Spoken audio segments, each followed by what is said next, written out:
Hello বন্ধুরা, আমি মৌসুমি লাইফস্টাইলে তোমাদের অনেক অনেক ওয়েলকাম। জবা গাছ আর যারা নতুন গার্ডেন করছো কিংবা যারা গার্ডেন লাভার্স তারা তো জানোই, নতুন গার্ডেন যারা করছো তাদের জন্য উপকারী, কিংবা যারা গার্ডেন লাভার্স তাদের জন্য যেভাবে আমি লাগাই, আমি এইভাবে জবা গাছ লাগাই, খুব উপকারী এবং রেজাল্ট খুবই ভালো। জবা গাছের জন্য যেটা আমি সব থেকে বেশি দিই, আমি চা পাতাগুলো, যেটা ইউজ চা পাতা, সেটা ধুয়ে নিই, কিন্তু ধুয়ে নিই ভালো করে, ধুয়ে তারপরে আমি এটা রোদে শুকাই। তারপরে ডিমের খোসাটা আর পেঁয়াজের খোসা, এই তিনটে জিনিস অবশ্যই দিই। মাটির মধ্যে ভার্মি কম্পোস্ট কিছু দিয়েছি, সামান্য একটু বালি আমি সব গাছেই দিই বালিটা দিয়ে।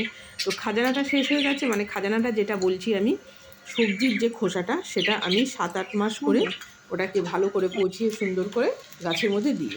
তো সেটা এই মুহূর্তে নেই বলে এগুলো দিয়ে মাটি তৈরি করে নিলাম। নিচে কতগুলো পাতা দিয়েছি, একটা খুলি ভাঙা দিয়েছি, তার উপরে কতগুলো গাছের পাতা দিয়েছি, তার উপরে এই কয়েকটা জিনিস দিয়ে আমি মাটিটাকে ভালো করে তৈরি করে নিলাম। একটু বালি, একটু মাটি দিয়েছি, চা পাতা দিয়েছি, একটু কয়েকটা ডিমের খোসা, যেগুলো আমি শুকিয়ে রাখি, শুকিয়ে একদম ভেঙে চুরচুর করে রাখি। ডিমের খোসা দিয়েছি কয়েকটা, পেঁয়াজের খোসাও কয়েকটা ছিল, দিয়ে সব কিছু এর মধ্যে মিশিয়ে জবা গাছটার মধ্যে ভরে দিয়েছি। খুব উপকারী। আমি এইভাবে বন্ধুরা জবা গাছ করি, কিন্তু আমার জবা গাছের রেজাল্ট খুবই ভালো। এইভাবে আমি জবা গাছ লাগাই। তারপর এটা লাগিয়ে নিলাম। জানি না এখনো ফুলটা ফোটেনি, নতুনই নিয়ে এসেছি, কিছু হলুদ হলুদ কালারটা হবে, তোমাদের দেখাবো, ফুলটা হলেও তোমাদের দেখাবো। এই রকমই লঙ্কা গাছটাও এইভাবে আমি তৈরি করে নেবো, মানে মাটিটা তৈরি করব। পাশে যে লঙ্কা গাছটা রয়েছে, সেই লঙ্কা গাছের মাটিটাও আমি এইভাবেই, যা এটা দিয়ে করেছি, জবা গাছটা লাগিয়েছি ওই মাটি দিয়েই লঙ্কা গাছটা তৈরি করে নিলাম। লঙ্কা গাছটা একটা বড় টবে রিপোর্টিং করলাম, ছোট একটা টবে ছিল, বড়। আর এই যে পাশের যে লঙ্কা গাছটা দেখতে পাচ্ছ, এটা কিন্তু সেই যে আমরা যেটা খাই সেই লঙ্কার বীজ থেকেই করা কিন্তু আমার লঙ্কা গাছ। গাছটার মধ্যে খুব ফুল এসেছে। সর্ষের খোল অবশ্য দিচ্ছি লঙ্কা গাছের জন্য। সর্ষের খোল সব গাছের জন্যই উপকারী। হালকা করে লিকুইড করে যেটা আমি দিই সপ্তাহে একদিন, সেটা একটু একটু করে দিচ্ছি। দেখো বন্ধুরা, কত সুন্দর কুড়ি এসেছে এবং ফুলও এসেছে। এগুলো কিন্তু সেই লঙ্কারই বীজ দিয়ে গাছগুলো আমার হয়েছে। এই 3-4টে গাছ আমার হয়েছে, দুটো এদিকে আছে, একটু রোদ আছে বলে একটু রোদের মধ্যে দিয়েছি। এটা আমার ম্যাওকুশি, দেখো উল্টো পাল্টো করে একদম লোট পাচ্ছেন। সাদা রঙটা পুরো কালো করবে, এইখানে বসে ওর যত ঠান্ডা, যত দেখছে ঠান্ডা কিন্তু ওরই, ওলট পালট করে দেখো রোদ পাচ্ছে।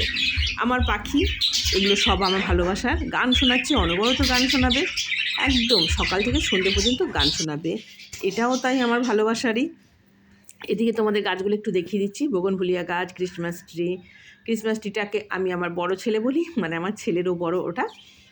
এদিকে বোগনভেলিয়ার গাছগুলোতেও কুড়ি একদম পুরো ঝেঁকে কুড়ি এসেছে, খুব ফুল হবে। আমি কিছুদিন যাবত আমি কলকাতায় ছিলাম বলে গাছগুলো প্রথম দিকে আমি সেভাবে পরিচর্যাটা করতে পারিনি।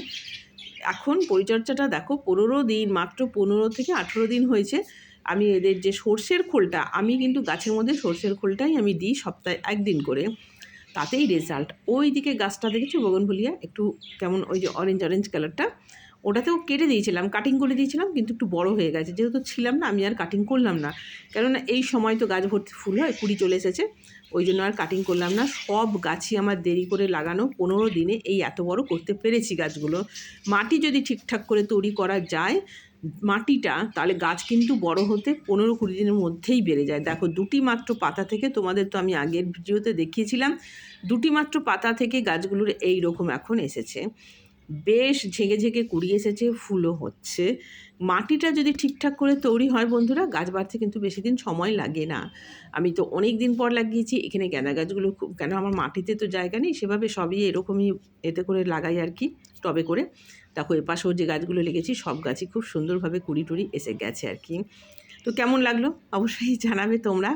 হ্যাঁ, আমি তো বাগান যেহেতু আমার খুব পছন্দের জিনিস, ভালো লেগে করি আমি, মানে ভালোবেসে আমি এই বাগানটা করি একদম। আমার সন্তান যেভাবে আমি সন্তানকে যেভাবে দেখাশোনা করে বড় করে তুলি, সেইভাবেই আমি বাগানটাকেও সেইভাবেই দেখাশোনাটা করে বড় করে তুলেছি। এই যতটাই বড় করেছি বাগানটা, আমি সন্তানের মতনই এদের ভালোবেসে তৈরি করেছি। তবে তোমাদেরও বলবো, গাছ একটু লাগাও, বাড়ির চারপাশটা একটু গাছ লাগাও, দেখো নিজের মনটাও ভালো লাগবে এবং বাড়িটাও কিন্তু ভালো লাগবে। দেখো আমার বাড়ির চারপাশটা কীভাবে হ্যাঙ্গিং করে আমি ঝুলিয়ে রেখেছি, কী অপূর্ব যে লাগে না দেখতে, মনটা ভরে যায়। সকালবেলা উঠে যদি তুমি দুটো ফুল দেখো, কত ভালো লাগবে বলো তো। চারিধারে দেখো বাগানটা সবুজ সবুজ রয়েছে, খুব ভালো লাগে। তো আজকে ব্লগটা কেমন লাগলো তোমরা অবশ্যই জানিও। নেক্সট ব্লগে তোমাদের সাথে দেখা হচ্ছে বন্ধুরা। তোমরা সকলে খুব ভালো থেকো, সুস্থ থেকো বন্ধুরা। কাজের মধ্যে থাকলে পজিটিভ একটা চিন্তাভাবনা থাকা যায়। বন্ধুরা প্লিজ প্লিজ আরেকটা কথা বলি, যারা এখনও পর্যন্ত লাইক দেয়নি তারা চট করে একটা লাইক দিয়ে দাও, ঝট করে একটা লাইক দিয়ে দাও, কেননা লাইকটা হচ্ছে আমাদের অনেক অনেক ইম্পর্টেন্ট। যারা আমরা ব্লগ ভিডিও তৈরি করে দিই, যারা কতটাই পরিশ্রম করতে হয় আমাদের, তাই না?